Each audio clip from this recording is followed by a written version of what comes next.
안녕하십니까. 이지아미 21 이상민 행정사입니다. 오늘은 지난번 현역부문 부적합 심사에 이어서 군인들께서 또 많이 문의하시고 상담을 요청하시는 군인의 징계, 그리고 징계 이후에 많은 부분을 소명해서 징계를 감경을 하거나 징계 처분 취소를 하는 징계 항고에 대한 정보를 드리도록 하겠습니다. 먼저 징계는 뭐 아시다시피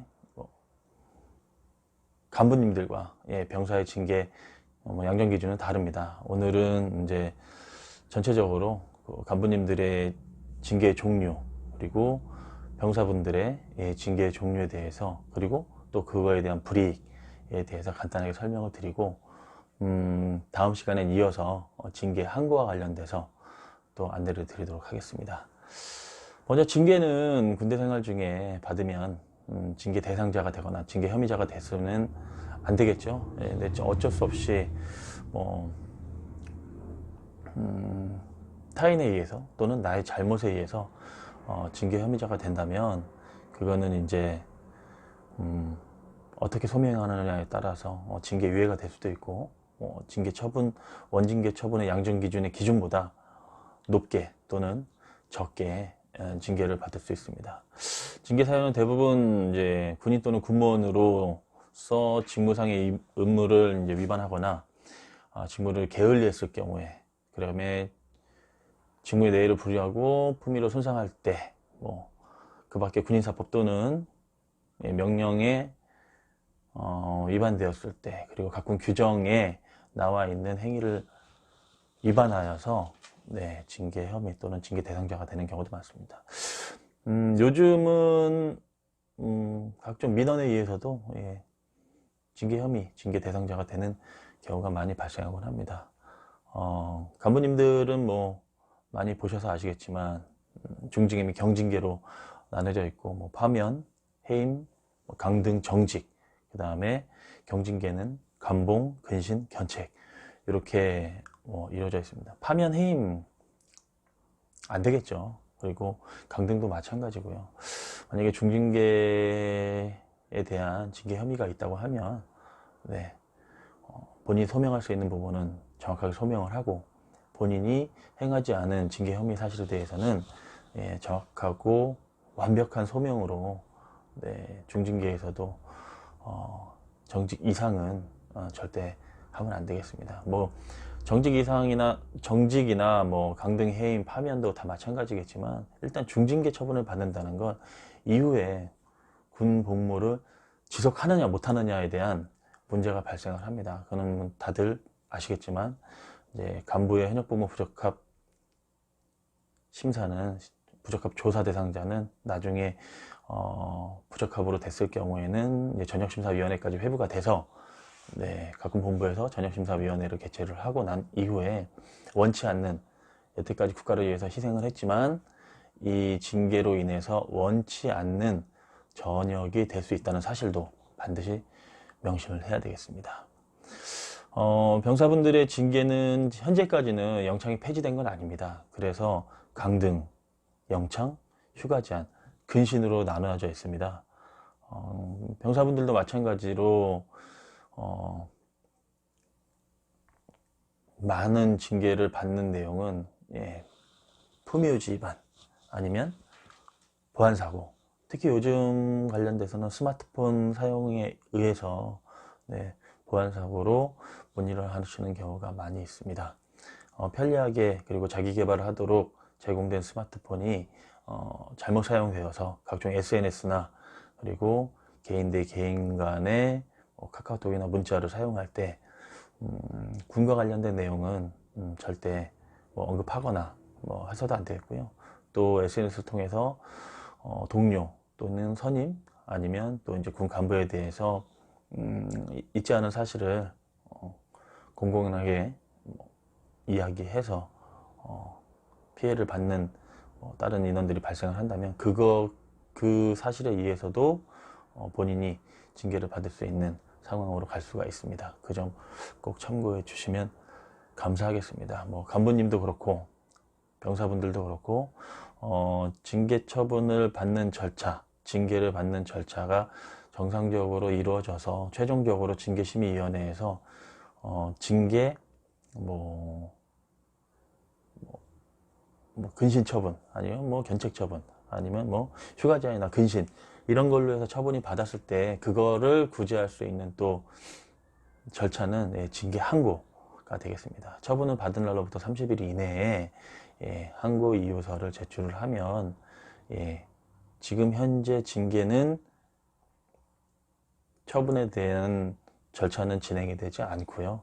항고 이후에 최종 지금 원징계 처분이 그대로 간다던가 아니면 감경이 되었을 때 아니면 취소가 되었을 때에 대한 행정 절차가 이후에 이루어지니 이건 간단하게 알아주시면 감사하겠습니다.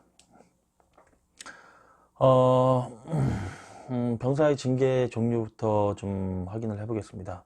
강등, 다들 아시겠지만 한 계급에서 병정이었으면 상병으로, 상병이었으면 1등병으로, 1등병이었으면 2등병으로 이렇게 계급이 한 단계 낮춰지는 그런 징계가 되겠고, 영창은 이제 15일 이내 범위에서 이제 쉽게 얘기하면 헌병대에 입창이 된다던가 하는 부분이 되겠으나, 이제 조만간에 이제 영창에 대한 제도는 없어지고, 영창에 대한 제도는 없어지고 군기교육대가 이렇게 만들어진다고 하는데, 개인적인 생각은 군기교육대가 더 힘들 것 같습니다. 그렇다고 징계를 받아서 영창을 가라 그런 얘기가 아니고요.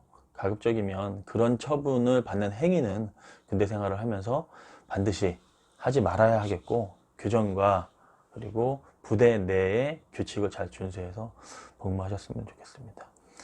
휴가 제한, 연가일수를 이제 징계 사실에 이제 경중에 따라서 본인의 휴가를 제한하는 그런 내용이 되겠습니다. 1회 제한하는 일수는 5일 정도가 되겠고요. 복무주간 중 총 제한 일수는 규정에 나와 있는 것은 15일을 총괄할 수 없다고 되어 있습니다. 이 정도 꼭 참고하시기 바랍니다. 근신은 말 그대로 본인의 잘못한 내용을 반성하고 그런 내용을 일정한 장소에서 계속 대기하면서 자신의 과오를 반성하는 그런 내용이 되겠습니다. 하지만 이렇게 징계의 종류에 대해서 말씀을 드려도 내가 행한 행위가 징계 혐의가 되는 행위인지는 본인이 잘 판단을 하고, 각급 부대에서 병사분들에게 주어지는 그 징계 관련된 교육이 있다면 반드시 잘 청취하시고 잘 기록하셔서 본인에게 불이익이 발생하는 일이 없도록 이렇게 부대 생활을 잘 하셨으면 좋겠습니다. 이제 간부님들의 징계를 좀 알아보겠습니다. 간부님들의 징계는 이제 경징계부터 알아보면, 경징계는 견책과 근신, 감봉 순으로 이렇게 높아지는 처분이 되겠습니다. 견책은 아시겠지만 장례를 훈계하는 차원에서 이렇게 견책 처분서가 나가지만 금전적으로 당연히 피해가 발생하게 됩니다. 그 이유는 호봉 승급이 6개월이 지연되기 때문에 동기들보다 만약에 내가 하사 1호봉이다, 그 다음에 3월 1일부로 한호봉이 올라가야 되는데 견책 처분을 받으면 동기들은 3월 1일부로 한호봉이 올라가지만 본인은 6개월 이후에 이렇게 호봉이 올라가서 금전적으로도 많은 피해가 발생하게 됩니다. 근신도 마찬가지로 호봉 승급 지연한 6개월 정도가 되겠고요. 근신은 일정한 장소에서 10일 이내에 평상 업무를 하지 못하고 자신의 잘못을 반성하는 시간을 갖게 되겠습니다. 경징계 중에 가장 높은 감봉이 있습니다. 감봉은 1월부터 3월까지 주어지게 되겠는데요. 이 동안에는 이제 열심히 한 달 동안 근무했지만 본인 그 봉급의 3분의 1이 감액이 되는 상황이 발생하고, 또 특히 호봉 승급이 근신과 견책보다 더 긴 12개월이 지연이 되기 때문에 이건 정말로 봉급도 봉급이지만 동기들과의 비례했을 때 너무 이제 많은 피해를 받게 되는 상황이 발생되겠습니다. 당연히 경징계 받으면 안 됩니다. 네, 그렇습니다. 그리고 이거는 참고로 하나 알고 계시면 동일계급 내에서 네, 경징계 2번을 받게 되면 똑같이 현역복무 조사 대상자가 됩니다. 그랬을 경우에 또 마찬가지로 복무 부적합이 조사에서 복무 부적합이 됐을 경우에는 각군본부 전역심사위원회에서 네, 또 전역심사 대상자로서의 심사를 받고 계속 복무를 할 것이냐, 아니면 여기서 원치 않지만 전역을 하게 되느냐, 그런 상황이 또 발생할 수 있기 때문에 해당 계급에서 징계를 받아서는 안 되겠지만, 만약에 뭐 동일 계급에서 징계를 받았다면 그 기간 내에는 절대로 경징계든 중징계든 받아서는 안 되겠습니다. 또한 그런 대상자가 되지 않도록 노력을 하셔야겠습니다. 이제 가장 중요한 징계 중에서 가장 중요한 중징계를 알아보는데, 중징계는 가장 낮은 정직부터 무섭습니다. 1월부터 3개월, 1개월부터 3개월 이내에 그 현재 임무 수행을 할 수 없게 되겠고요. 정직기간 중에는 현역복무 기간이 산입되지 않습니다. 또 정직기간 내에는 연가사용, 그러니까 휴가도 나갈 수 없는 거고요. 또 간분과 틀리게 본급은 3분의 2가 감액당하고, 호봉 승급은 1년 6개월, 약 18개월이 지연되겠습니다. 또한 진급시킬 수 없는 사유에 해당되고요. 임시계급, 그러니까 뭐 중사진 아니면 상사진, 중위진, 대위진 이랬을 때 정직을 받게 됐을 경우에는 네, 원계급으로 다시 복귀되는 불이익에 들어가게 됩니다. 네, 절대 이런 일이 있어서는 안 되겠습니다. 뭐 강등과 해임, 파면은 모두 정말 무서운 처벌을 받는 것이고요. 네, 해임 같은 경우 퇴직금도 감액이 되고, 또 전역을 한다고 해도 3년 동안 공직에 이제 다시 취임하는 것이 금지되겠고요. 또 장교, 준사관, 부사관 임관하시는데 결격 사유가 되겠습니다. 파면은 일단 가장 무서운 단어인 제적이 되시겠고, 또 예우도 받을 수 없고, 또 5년 동안 공직에도 취임이 불가하겠습니다. 그리고 퇴직금도 50%나 감액되는 상황이 발생하기 때문에 네, 당연히 이런 일은 있었으면 안 되겠습니다. 오늘은 간부님들의 징계 종류와 불이익에 대해서, 그리고 병사분들의 징계 종류와 이제 불이익에 대해서 이렇게 알아보았습니다.